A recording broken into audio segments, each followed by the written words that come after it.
বাংলাদেশের জন্য জিম্বাবুয়ে যা, পাকিস্তানও তা। মানে পাকিস্তানকে এখন জিম্বাবুয়ের মতোই বাংলাদেশ আসলে দেখতে পারে।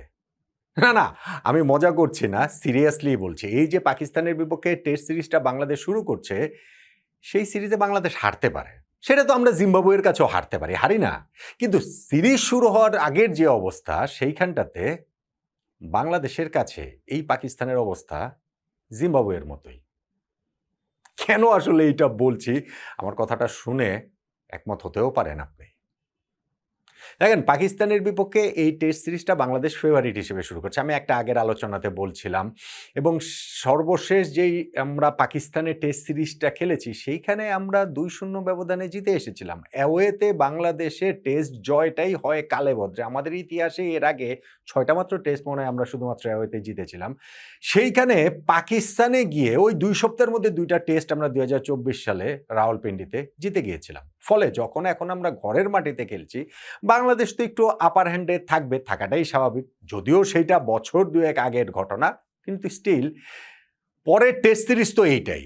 সো বাংলাদেশ এইখানটাতে সিরিজ পূর্ব যে আবহ, যে অবস্থা, যেই প্রেস কনফারেন্সে ২ দলের প্রতিনিধিদের কথাবার্তা, সেইখানে বাংলাদেশকে একটু ফেভারিট যেন পাকিস্তান মেনেই নিচ্ছে। বাংলাদেশও যেন নিজেদেরকে একটু আপার হ্যান্ডে আছে বলে দেখছে। দেখেন না, আমাদের ক্যাপ্টেন নাজমুল হোসেন শান্ত টেস্ট ম্যাচ শুরু হওয়ার আগের দিন প্রেস কনফারেন্সে এসে ঘোষণাই দিলেন যে পেস বোলিং অ্যাটাকটা পাকিস্তানের চেয়ে বাংলাদেশের ভালো। তো পাকিস্তান ক্রিকেট ইতিহাসে কত কত গ্রেট সব ফাস্ট বোলারের, পেস বোলারের জন্ম দিয়েছে। সেইখানে আমাদের ক্যাপ্টেন যখন এইটা বলে এবং তার বলাটাকে বাগাড়ম্বর মনে হয় না যে বাড়াবাড়ি তিনি করছেন। সেই ক্ষেত্রে বাংলাদেশ যে সব দিক দিয়েই আপার হ্যান্ডে রয়েছে, সে আপার হ্যান্ডের মাত্রা এত বেশি আমার কাছে যে পাকিস্তানকে জিম্বাবুয়ের মতো বলছি। কেন আসলে বলছি? এই টেস্ট ম্যাচটা মিরপুরে যে শুরু হচ্ছে, সেখানে একটা বৃষ্টির চোখ রাঙানি আছে, সত্য কথা। কিন্তু যেই উইকেট আমরা প্রিপেয়ার করছি, সেইটা একটা স্পোর্টিং উইকেট হবে এবং ওইখানটাতে বাংলাদেশের ক্যাপ্টেন নাজমুল হোসেন শান্ত যেমন বলেছেন যে এই টেস্ট চ্যাম্পিয়নশিপের সাইকেলটাতে গতবার আমরা ৭ নম্বরে থেকে শেষ করেছিলাম।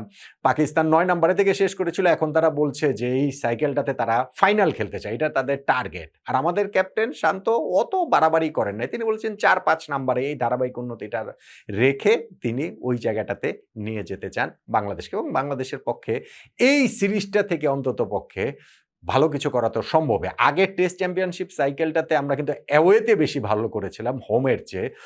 ফলে এই হোম কন্ডিশনে যখন আমরা খেলছি, সেই হোম কন্ডিশনে আবার স্পিনিং ট্র্যাক বাংলাদেশ যেইভাবে খেলে, ওইভাবে খেললে কিন্তু আমাদের জন্য আবার বিপদও হতে পারে। অবভিয়াসলি আমাদের তাইজুল রয়েছেন, অবভিয়াসলি আমাদের মিরাজ রয়েছেন, আমাদের নাইম হাসানও রয়েছেন স্পিন অ্যাটাকে।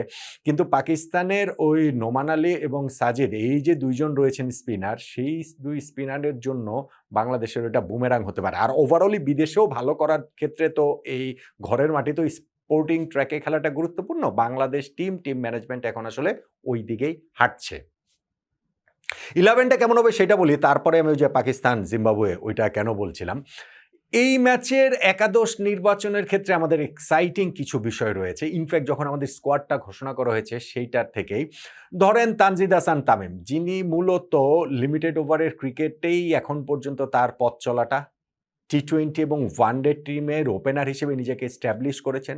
দারুণ অ্যাটাকিং একজন ব্যাটসম্যান এবং আমাদের ওই সিলেকশন প্যানেল যে তাকে টেস্টের জন্য সিলেক্ট করেছে, সেইখানে অ্যাটাকিং ক্রিকেট ওই উপর জায়গা থেকে, টপ অর্ডার থেকে ওই চাহিদাপত্রটা মাথায় রেখেই তার কি এইখানটাতে টেস্ট ডেব্যু হবে? নাম্বার 1। অমিত হাসান আমাদের খুবই আরও একজন exciting young cricketer, proper test cricketer আমরা বলতে পারি। ডোমেস্টিকে অনেক দিন ধরেই খুব ভালো খেলছেন, অনেক রান তার পেছনে আছে। তারও কি এই জায়গাটাতে টেস্ট ডেব্যু হবে? আর আমাদের বোলিং অ্যাটাকের কথা যদি বলি, সেইখানটাতে তো পেস বোলিং নাকি স্পিন বোলিং, সেইখানটায় মানে কোন বোলিং অ্যাটাকের দিকে আমরা আসলে মনোযোগ দিব? ৫ জন বোলারই তো আমাদের আসলে একাদশে খেলবেন। সেখানে কি আমরা ৩ পেসার ২ স্পিনার নিয়ে খেলবো নাকি ৩ স্পিনার ২ পেসার নিয়ে খেলবো? এই কয়েকটা প্রশ্নের জায়গা কিন্তু রয়ে গেছে। এখন আসেন হচ্ছে গিয়ে তানজিদ তামিমের কথাটা বলি যে তার তো টেস্ট ডেব্যুটা হতেই পারে এবং তার কাছ থেকে আমাদের ক্যাপ্টেন শান্তর চাওয়াটাও বলেছেন যে তিনি যেভাবে ক্রিকেট খেলেন সেইভাবেই যেন খেলেন যখন সুযোগ পান। এই টেস্ট ম্যাচটাতে সুযোগ কি আসলে হবে কিনা? আমাদের যে টেস্টে ২ জন ওপেনার রয়েছেন মাহমুদুল হাসান জয় এবং সাদমান ইসলাম, এই ২ জন লাস্ট যে সিরিজটা আমরা খেলেছি আয়ারল্যান্ডের বিপক্ষে সেখানে কিন্তু ভালো করেছেন। ওই সিরিজের সেকেন্ড ইনিংসে অর্থাৎ আমাদের লাস্ট যে টেস্ট ইনিংস সেইখানটাতে কিন্তু এই দুইজনেরই 50 ছিল। দুইজনের ওপেনিং পার্টনারশিপ 100+ ছিল। শুধু সেইটা না, ওই সিরিজটাতে প্রথম টেস্টে মাহমুদুল হাসান জয়ের কিন্তু ১৭১ রানের একটা ইনিংস ছিল। সাদমান ইসলামের কিন্তু প্রথম টেস্টেও তার কত ৮০ রানের একটা ইনিংস ছিল। সেকেন্ড টেস্টে আবার করেছিলেন হচ্ছে গিয়ে ৭৮। সো এই দুইজন গত সিরিজটার ২টা টেস্টেই ভালো পারফর্ম করেছেন। ইনফ্যাক্ট আমরা যে কিছুদিন আগে সপ্তাহ ২ আগে বিসিএল এর একটা 4 ডে ম্যাচ খেলেছিলাম, সেইখানটাতেও এই দুইজনের 50 রয়েছে। ফলে এদের কাউকে বাদ দিয়ে তানজিদ হাসান তামিমকে একাদশে ইনক্লুড মিরপুর টেস্টে অন্তত করা হবে বলে আমার কাছে মনে হয় না। আমার কাছে মনে হয় মাহমুদুল হাসান জয় এবং সাদমান ইসলাম এই দুজনেরই ওপেনিং পার্টনারশিপটা থাকবে। এখন এরপরে মমিনুল হক সৌরভ, নাজমুল হোসেন শান্ত, মুশফিকুর রহিম, লিটন দাস, এইখানটাতে কি অমিত হাসানের কোনো সুযোগ আছে? আমি তো ভাই কোনো সুযোগ দেখি না। হ্যাঁ, আমরা যদি ৭ জন ব্যাটসম্যান নিয়ে খেলি সেই ক্ষেত্রে অমিত হাসানের একটা সুযোগ হতে পারে। কিন্তু আমার মনে হয় না যে বাংলাদেশ আসলে ৭ জন ব্যাটসম্যান নিয়ে খেলবে। অবভিয়াসলি প্রথম ইনিংসটা গুরুত্বপূর্ণ। ক্যাপ্টেন শান্তও সেটা বলেছেন। ফার্স্ট ইনিংসে বিগ স্কোরটা আসলে প্রয়োজন। সেইটা করার জন্য দায়িত্বটা আসলে ব্যাটসম্যানদের নিতে হবে। যদি ৬ জন ব্যাটসম্যান নিয়ে টেস্টে সেটা না পারি তাহলে ৭ জন ব্যাটসম্যান নিয়েও প্রপার ব্যাটসম্যান নিয়েও সেটা আমরা আসলে পারবো বলে মনে হয় না। ফলে টিম ম্যানেজমেন্টের এই ভাবনাটা যদি এরকম থাকে, এরকমই হওয়ার কথা যে প্রপার ৬ জন ব্যাটসম্যান। আর আমাদের মেহেদী হাসান মিরাজ রয়েছেন যে টেস্ট ফরম্যাটে যিনি আসলে সত্যিকার অর্থে ট্রু অলরাউন্ডার। ফলে এইটা আমরা ৬ জন ব্যাটসম্যান নিয়ে খেলছি। আমি আসলে অমিত হাসানেরও ডেবু হওয়ার কোনো সুযোগটা দেখি না। এখন বোলিং ডিপার্টমেন্টের কথা যদি বলি সেইখানটাতে আমার মনে হয় যে আমরা ৩ পেসার ২ স্পিনার নিয়েই খেলবো এবং ২ স্পিনারের সেই জায়গাটা মেহেদী হাসান মিরাজ, তাইজুল ইসলাম এই দুজনই খেলবেন। নাইম হাসান একাদশে থাকছেন না। ৩ পেসারের যে জায়গাটা সেইখানটাতে সবচেয়ে বেশি কথাবার্তা হচ্ছে নাহিদ রানাকে নিয়ে এবং সেটা যৌক্তিক কারণে, তার গতির কারণেই, তার ফর্মের কারণে, তার পারফরম্যান্সের কারণে। নাহিদ রানা এই বোলিং অ্যাটাকটাকে একটা বিরাট বড় এক্স ফ্যাক্টর হিসেবে তো অবশ্যই খেলবেন।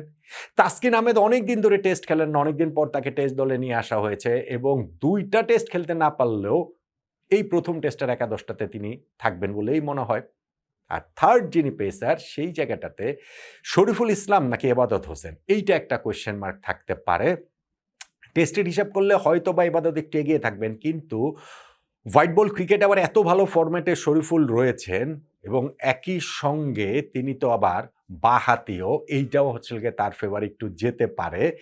যদিও এই ডানহাতি বাঁহাতি এইটা আমার কাছে খুব গুরুত্বপূর্ণ না, কিন্তু এটা তার ফেভারে যেতে পারে, ফর্মটাও তার ফেভারে যেতে পারে। শরীফুল ইসলাম শেষ পর্যন্ত একাদশে ইনক্লুড হবেন বলেই আমার কাছে মনে হয়। তাহলে পাকিস্তানের বিপক্ষে এই প্রথম টেস্টে বাংলাদেশের সম্ভাব্য একাদশটা এরকম হবে বলেই আমার ধারণা। মাহমুদুল হাসান জয়, সাদমান ইসলাম, মমিনুল হক সৌরভ, নাজমুল হোসেন শান্ত, মুশফিকুর রহিম, লিটন দাস, মেহেদী হাসান মিরাজ, তাইজুল ইসলাম, তাসকিন আহমেদ, নাহিদ রানা এবং শরীফুল ইসলাম। পাকিস্তানকে হারানোর জন্য ভালো একাদশ তো, যথেষ্ট ভালো একাদশ তো।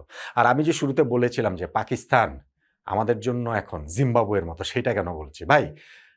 বাংলাদেশ পাকিস্তান সর্বশেষ ৩ ফরম্যাটের যেই সিরিজ হয়েছে সেই সবগুলো ফরম্যাটে সিরিজ জয়ী দলের নাম বাংলাদেশ। আমরা পাকিস্তানের বিপক্ষে এই যে কিছুদিন আগে ওয়ানডে সিরিজ খেলেছি সেই সিরিজ বাংলাদেশ জিতেছি।